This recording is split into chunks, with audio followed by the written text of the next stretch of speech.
Formula One driver George Russell, after three practice sessions and three rounds of qualifying, won the Las Vegas Grand Prix on Saturday.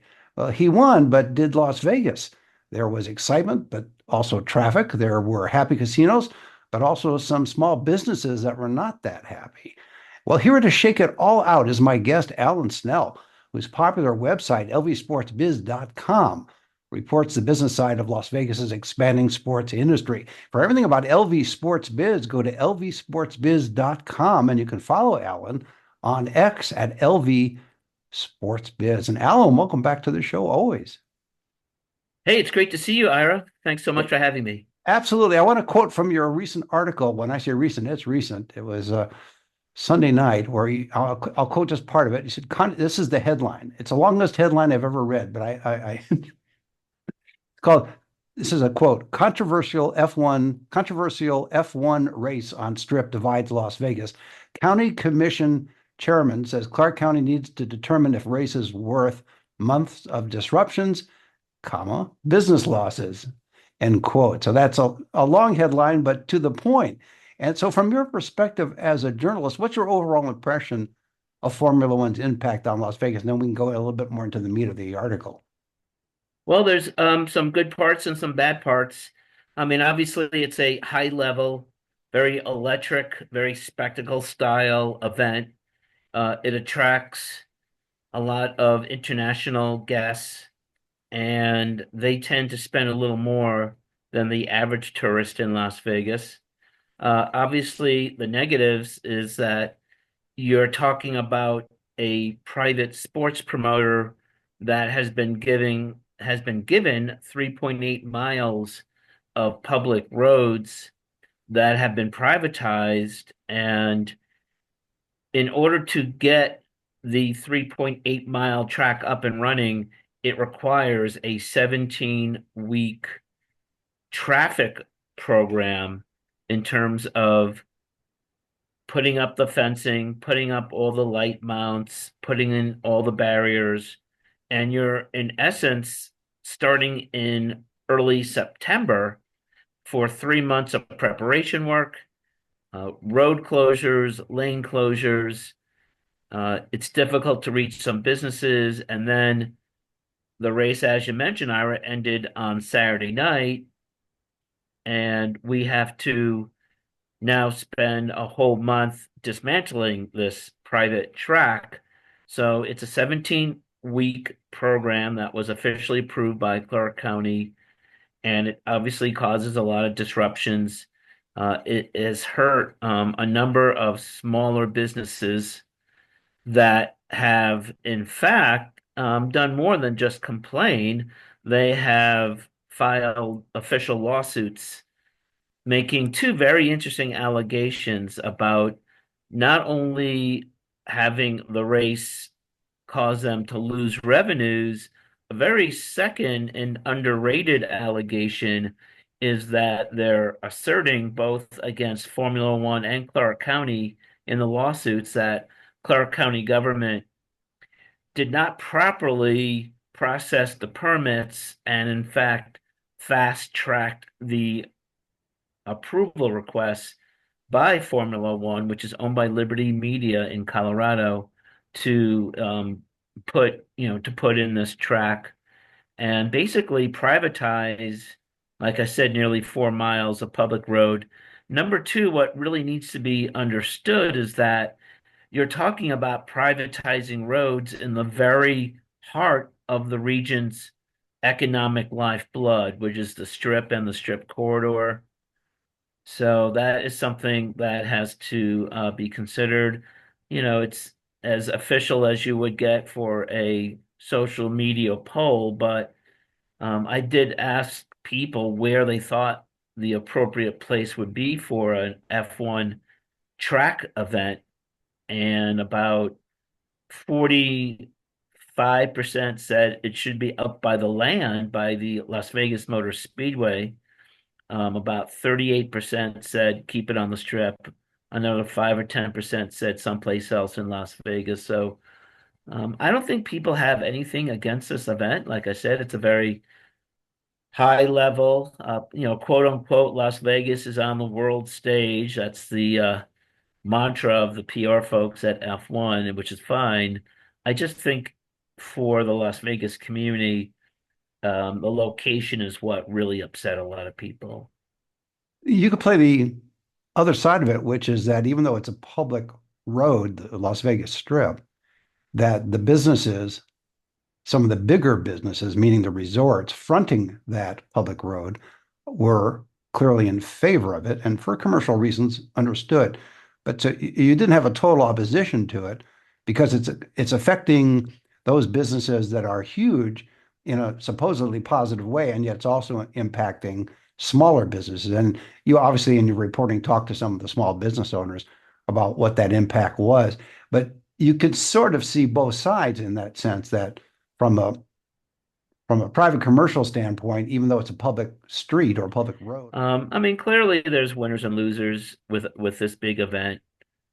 Um, MGM Resorts International and Caesars Entertainment are the two big folks on the strip, along with Wynn Las Vegas and the folks who own the Venetian, the Palazzo, and obviously, the owners of the very big fancy properties, like your Bellagios and Wynns, obviously they're in favor. They saw more revenue for a weekend that is typically kind of slow. It's the weekend before Thanksgiving, so it's traditionally a slower week. And, they got this jolt of an event during a traditional slow week. But obviously, in terms of workers trying to get to jobs and some of the smaller businesses, it did affect them. So, this was not really a home run for everyone for Las Vegas. A very controversial part of the event is trying to get a grasp of the net economic income to the region, because what F1 does is that they take the amount of people who they think came and then they multiply the per capita spending of their guests and they come up with this really big figure. But a lot of these numbers fail to really understand the economic nuances involved, such as the people who have lost revenues. And also, economists will point out that in many cases, there are two factors going on. Number one, you have people and guests and tourists and visitors who are actually consciously avoiding the strip corridor because they don't want to be part of the traffic situation there. And also, some of the people who are coming are simply displacing visitors who would normally be coming that particular week. I thought the Review Journal had a really good column on on the theaters and the venues that actually went dark because of this particular access issue. It's hard to get to some of the venues in light of the track setup. So, I mean, the loss of income from those theaters and arenas and venues, how are those factored into the economic net income of this event? And, unfortunately, the public is not really told. They're given these really big numbers. It would be the equivalent of, to me, a company telling the public their quarterly earnings report information and giving you only the the revenues without the expenses. Mhm. And to me, the most important thing is the net income, how much you're netting at the end of the day. And to me, it's misleading when Formula One just gives you this really big number on spending, which is fine, but it doesn't obviously give you the the complete picture. And the public really deserves to understand what the complete picture is, not just the gross spending. And I know you took a stand a while back about looking at financial figures that were provided to you in various situations and you weren't going to publish them unless you were able to sit down with somebody from an organization and go through those numbers and make sure they're accurate. So I know that's been a philosophy of yours and a mantra of yours for a while.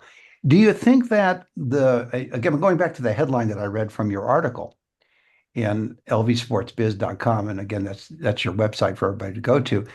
You mentioned about the chairman of the Clark County Commission. Have you talked to him, and or do you think he's responding to some of the articles you have written, or is he hearing from other voices as well?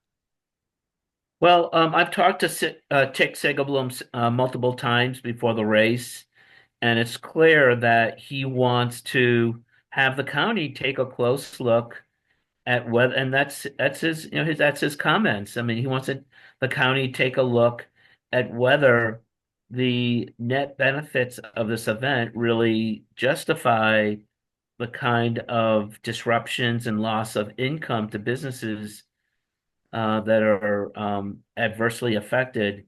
And I think that's a good idea. Last year, the county came up with this quote unquote debriefing report, which was an overlook at that inaugural event last year, which was November 16th of 2023.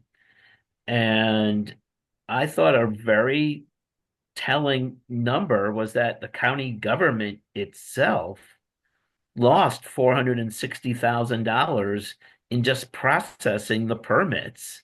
I thought there was a net loss of 460,000. The county, to their credit, added up all the person powers, all the person hours that were required to handle the application. Obviously, this is a very complicated, voluminous approval process, and they looked up all the hours, and then they took a look at how much money was received in permit fees and realized they actually lost $460,000. What's really interesting is that um, the uh, the folks, the businesses, there's four businesses that brought lawsuits against Clark County and Formula One. Like I said, one of their main allegations is that Clark County really failed to hold the kind of public review process that's required to put on a major event of this scale. So, um, Tick Segelblum, I think to his credit, I think the county commissioners should be as transparent as possible. And I think they really need to be open with the public about their opinions because there is, I don't know about you, Ira. I mean, I think you know the industry well enough to understand that the big hotel properties often dictate to the county commissioners what policy should be taken. And when you mentioned about the hotels on the strip, I mean, let's face it, the strip kind of functions like it's its own Vatican, really. They kind of Without the play by their walls. own rules, really. I mean, Right. if we're going to be honest about things, Clark I just County said government. I just said without the walls, but now that I think of it, we had barricades. So Well, there you go. So you literally had barriers. So um, it's the Clark County uh, is it's a very unusual economy because it's so one-dimensional. The hospitality and tourism accounts for, depending on who you want to believe, and literally half of all the revenue and income for our market. So, like you said, the folks on the strip believe they should be calling the shots, and well, often the I didn't say that. No, you're misquoting me. I didn't say that they believe they should be calling the shots. I don't think that's quite what I said, but what I did say was would benefit, even though it's a public road, those owners of the properties along that public road would benefit. right. Well, obviously they're geographically on that road, so they would want to think that they can, have a big voice on what goes on, in that corridor. But from an economic standpoint, they would benefit from that because it's a public road, but they're fronting it. And if that's where the race is, they're going to, by ipso facto, they're going to make money. Right, but keep in mind with roads and transportation and mobility is that uh, technically they front the road, but they don't own the road. People Correct. need to be on that road to get Oh, to other you're places. absolutely correct. It's a Yeah. public road. I simply was making the point that they benefit from it economically. I didn't get into the political aspect of it, which I'm sure is a major part of how that was fast tracked in. And something that I asked you about, but you responded to it, but I don't think you answered my question, which was, do you think that your writing about this has influenced Tick Singerbloom to talk about That's a good question. I mean, I guess that's something you might have to ask Tick. I mean, it? I do write stories hoping that the information will help people better decide about these complicated stories. So in answer to your question, I hope Tick does take into consideration my reporting. Yes, and I'm sure he's heard from other voices. Clearly, the lawsuits have grabbed people's ears too. Anytime you get sued, that kind of makes you sit up and take notice.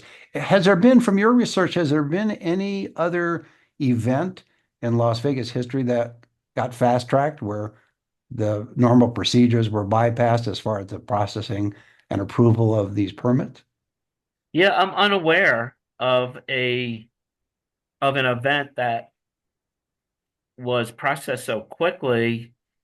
I will tell you that there are voices out there that really, people who don't want to be quoted, who have informed me that they would have liked to see Formula One have their first race this year because they thought in 2023 it just happened too quickly. And I remember just the feeling that they're putting on this amazing event of such a large scale and of such major impact in such a small amount of time. And it really would have helped Formula One with their PR and just the public appeal because they came off as just wanting to come in here. And if you remember, well, for one of my stories, I actually quoted one of the restaurant general managers saying that F1 came in here and wanted every restaurant and business that was doing business during the race and that had a view of the track to give them $1,500 per customer. Amazing. And that did not go over too well, Ira. I bet not. I think the technical word for that, Alan, is chutzpah. That is as accurate as you can get. And F1, if you recall, also wanted $40 million from Clark County for the paving of the road surface. And that didn't go over well, too. And a very big point is that Formula One came in here in 2023 and did not connect with the community. There was no big, you know, fan fest that you see, that you normally see with your Super Bowls, and even the Vegas Golden Knights have these fan fest kind of events. They didn't have that. There was really very little effort by Formula One in year one to connect to the community in 2023. It may have been a better strategy overall in connecting to Las Vegas if they just, so to speak, took their kind of hit the brakes a little and just slow down a little and tried to properly put on this event for 2024 as the inaugural event instead of, you know, going quickly right into November of 2023. And as a result, in the lawsuits, like you referred to, there were references um, by the plaintiffs alleging that the public was not involved enough and there was not enough public hearings. The permits that were required were not appropriate for the kind of scope and level of event. And you know, maybe if F1 just had more planning and took more time and used 2024 as the inaugural event and started with the community connections from the get-go, you probably would have had a much better relationship here in Vegas. Do you think the second year, from your perspective as a reporter and journalist, that their approach was better than it was the first year in terms of interacting with the community, addressing issues that needed to be addressed, acknowledging that, yes, there was going to be a traffic issue, there was going to be access issues, there was going to be a disruption of the typical Las Vegas experience? Well, I think it was a definite yes to that, Ira. But then again, you have to say that I'm not sure you could have gotten worse after year one, but there, but there was improvements in year two. I think that's a definite yes on two levels. Number one, the amount of interruptions to traffic was less in year two. You remember in year one, they had to pave the 3.8 mile track. And then after they paved it, then they had to come back and install the track, which is kind of an arduous task. I mean, you're installing a lot of barriers, fencing, and light mounts to create a private, basically, like you said, it's literally a private highway Hmm. in the busiest corridor that we have in Southern Nevada. So they definitely improved that. Like I mentioned, they had a county approved 17-week preparation and dismantling. So 17 weeks is definitely less than the time they took in year one. And to my point for the second item, is that they have definitely improved making connections with the Las Vegas community. They gave away free tickets a la the Super Bowl, the National Football League and the Super Bowl, and the host committee that you saw when the Super Bowl was here in February. It's hard to believe. We literally just like less than a year ago, we hosted a Super Bowl here in Las Vegas. There was a lot of just like the strategy deployed during the Super Bowl.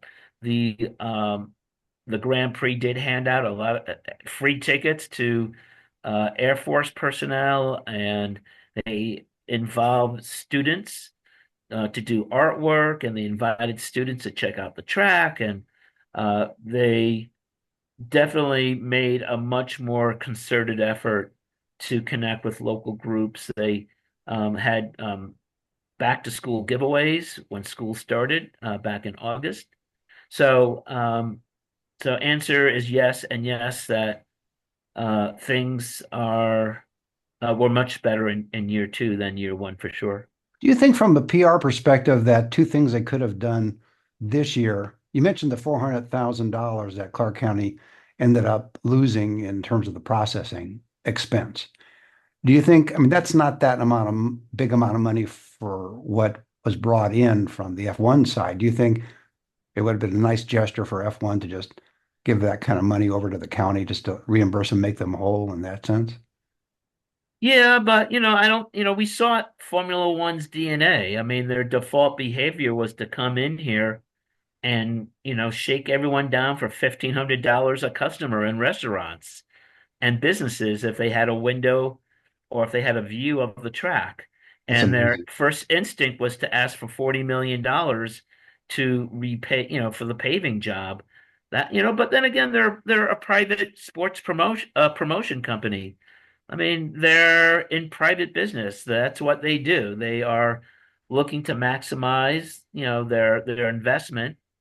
So, I can't say I'm surprised. I mean, after Clark County documented the fact that they lost like $462,000 in processing the permits, I guess it would have been an appropriate gesture, if you will, by the sports promoter to, as you put it, make it whole.